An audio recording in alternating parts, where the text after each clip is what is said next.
यूकेएस computer में आपका स्वागत है। हमारे चैनल को सब्सक्राइब ज़रूर करें। चलिए आज आपको एचपी की 12A कॉर्ट्रिज को कैसे रिफ़िल करते हैं ये बताएंगे, तो हमारे चैनल पर बने रहें और वीडियो को आखिरी तक ज़रूर देखें।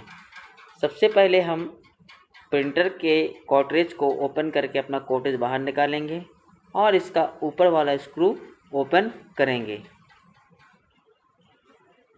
दोनों स्क्रू को आराम से खोल लीजिए।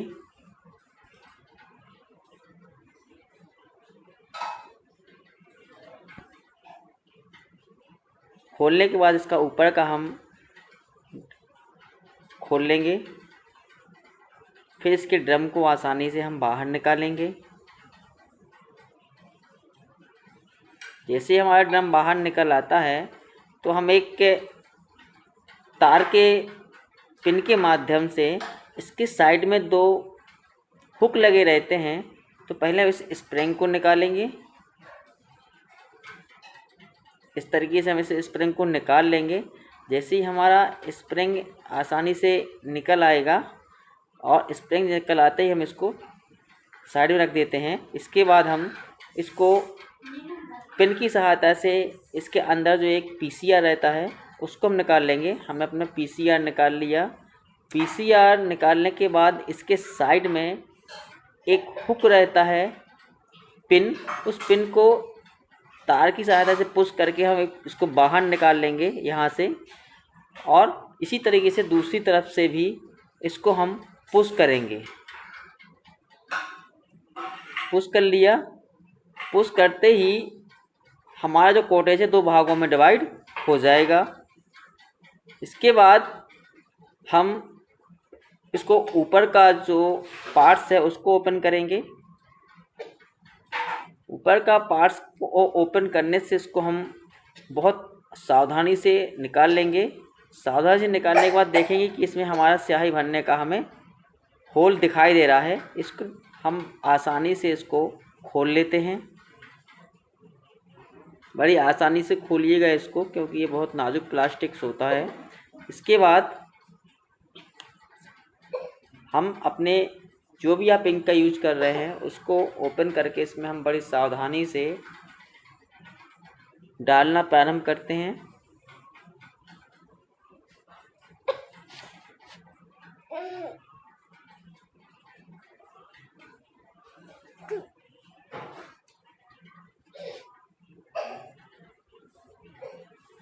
धीरे धीरे हम इसको आराम से इसमें इंक डाल लेंगे, बड़ी सावधानी से, ताकि इंक गिरे नहीं।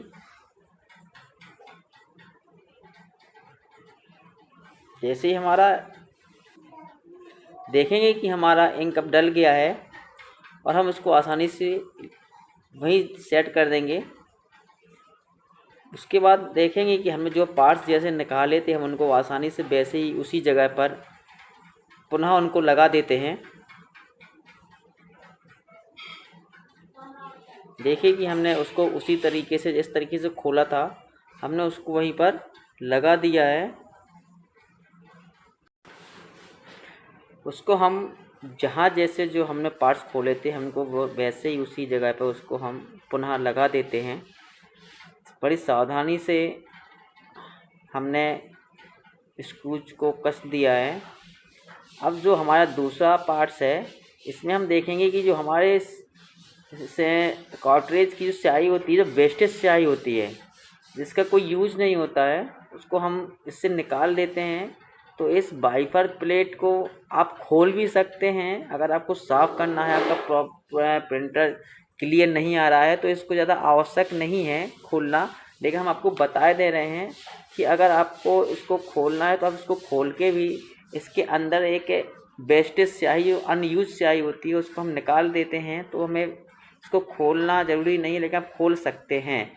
और उस इंक को हम एक डस्टबिन में डाल देंगे, क्योंकि ये इंक हमारे किसी काम की नहीं होती है, ये वेस्टेज होती है। तो इससे वेस्टेज स्याही को हम डाल देंगे। फिर थोड़ा सा साफ़ कपड़ा से हम अपने ब्लेड को साफ़ कर लेंगे। इस ब्लेड को बड़ी आसानी से साफ़ करना है। इतना ध्यान रखें इसको पानी से साफ़ ना करें, क्योंकि इसमें मॉइस्चराइज आ जाता है। क्योंकि मॉइस्चराइज आने से हमारा प्रिंटर थोड़ा डिस्टर्ब हो सकता है। तो इसको सूखे साफ सूती कपड़े से साफ़ करें, अच्छे से सावधानी से साफ़ करके इसको उसी डायरेक्शन में हम वहीं पर फिर से कस देंगे।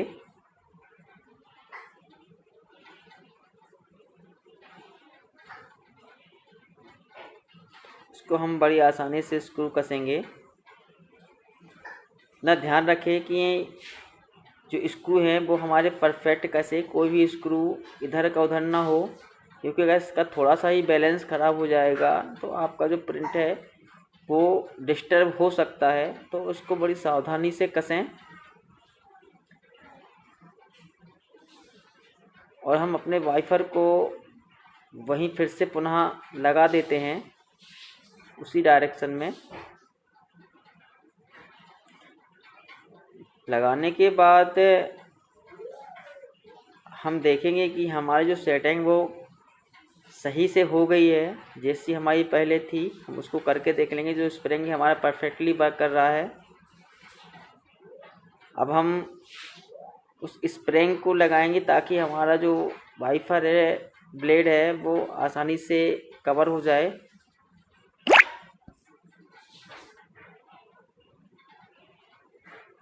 तो हमने उस स्प्रिंग को बड़ी सावधानी से सेट कर दिया है। सेट करने के बाद हम देखेंगे कि हमारा ब्लेड अब आसानी से ऊपर नीचे लगा है। अब हम दोनों पार्ट्स को बड़ी सावधानी से जोड़ेंगे। तो हमें इस चीज़ को अच्छी से देखें कि हमें यह पार्ट्स किस तरीके से जोड़ना है। हमने दोनों पार्ट्स को आसानी से जोड़ा और जो हमने पिन्स निकाली थी तार के माध्यम से, सुई के माध्यम से, इस पिन को हम उसी जगह पर परफेक्टली डाल देंगे और एक पिन के माध्यम से उसको हम थोड़ा सा दबा भी देंगे। अगर आपसे ऐसे नहीं जा रहा है तो हम थोड़ा सा उस पर पेचकस के हुक से या प्लास के हुक से दबा देंगे। इसी तरीके से हम दूसरा पिन दूसरी साइड में भी फिर से लगा देंगे।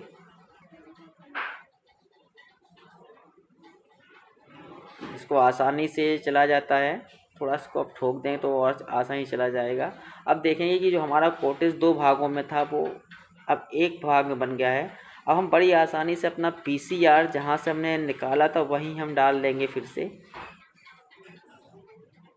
PCR को हम जैसे ही डालेंगे तो थोड़ा सा हम अपने ड्रम को भी सूती कपड़े से साफ़ कर लेते हैं ताकि इसका मॉइस्चराइज हट जाए।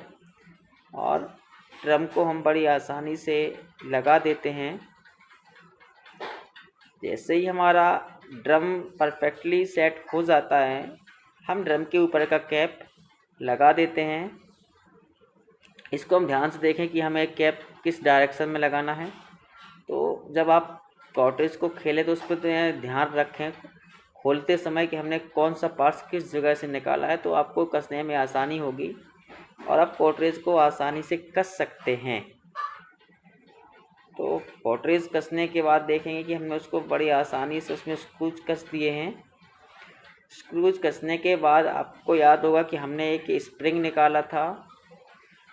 वो स्प्रिंग का आपको बहुत बारीकी से ध्यान रखना, क्योंकि अगर आप उस स्प्रिंग को नहीं लगाते हैं तो आपका प्रिंट नहीं आएगा। तो आप पहले अपने स्क्रू बड़ी सावधानी से अच्छे से कस ले ताकि आपका जो कॉटरेज है वो टाइट हो जाए। अब हमने वो स्प्रिंग के बारे में जो बताया था, उस स्प्रिंग को हम जिस डायरेक्शन में निकाला था उसी डायरेक्शन में उसको सेट कर देंगे। स्प्रिंग को हम रखकर एक सुई या पेन की नोक की सहायता से खींचकर हम उसी जगह एक जगह से दूसरी जगह पर खींचकर लगा देंगे। देखेंगे कि हमारा स्प्रिंग लग गया है और हमारा कॉटरेज परफेक्टली कस चुका है।